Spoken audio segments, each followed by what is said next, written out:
మొండిమొగుడు, పెంకి పెళ్ళాం, వజ్రం, రావణ బ్రహ్మ ఇలా ఎన్నో చిత్రాల్లో చైల్డ్ ఆర్టిస్ట్గా యాక్ట్ చేసింది నటి సీత.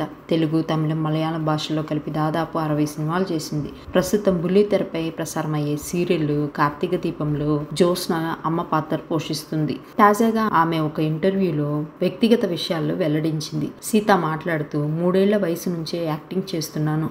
బాల్యంలో చాలా సినిమాలు చేశాను. పెద్దయ్యాక తెలుగులో కంటే మలయాళంలో ఎక్కువ సినిమాలు చేశాను. ఇప్పుడు సీరియల్స్లో బిజీ అవటంతో సినిమాలు చేయటం లేదు. నా వ్యక్తిగత విషయానికి వస్తే చిన్నప్పుడే నాన్న చనిపోయాడు. అమ్మ నాతో పాటు షూటింగ్కి వచ్చేది.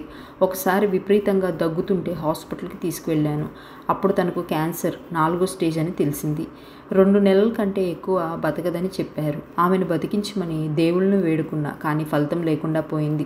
నాకు గతంలో పెళ్ళయి విడాకులు కూడా అయిపోయాయి. వేరే మతానికి చెందిన వ్యక్తిని 2వ పెళ్లి చేసుకున్నా. ఆయనకు కూడా ఇది 2వదే. మొదటి వైవాహిక బంధంలో భర్తతో ఎక్కువ కలిసి ఉండలేదు. ఎప్పుడూ పుట్టింట్లోనే ఉండేదాన్ని. ఏదైనా తప్పు జరుగుంటే విడాకులు అవుతాయి, కానీ నేనే తప్పు చేయలేదు. 2013లో విడాకులు అయ్యాయి. ఆ తర్వాత నా స్కూల్ మేట్ పరిచయం అయ్యాడు. 2018లో అతన్ని పెళ్లి చేసుకున్నాను. పిల్లలు ఎందుకు లేరంటే నాకు గర్భాశయంలో కణుతులు ఏర్పడ్డాయి. మొదటి భర్తతో ఉన్నప్పుడే ఈ సమస్య తెలిసింది. టాబ్లెట్స్ వేసుకుంటే కరిగిపోతాయి అన్నారు, కానీ అప్పటి గొడవల వల్ల పెద్దగా పట్టించుకోలేదు. తీరా 2వ పెళ్ళయ్యాక ఆ కణుతుల పరిమాణం పెరిగి ఆ గడ్డ వల్ల వేరే సమస్యలు వస్తాయని వైద్యులు హెచ్చరించారు. అప్పటికే 2 సార్లు అబార్షన్ అయింది. దాంతో నేను గర్భాశయాన్ని తొలగించుకోవాల్సి వచ్చింది. అందుకే మాకు పిల్లలు లేరు అని నటి సీత చెప్పుకొచ్చింది.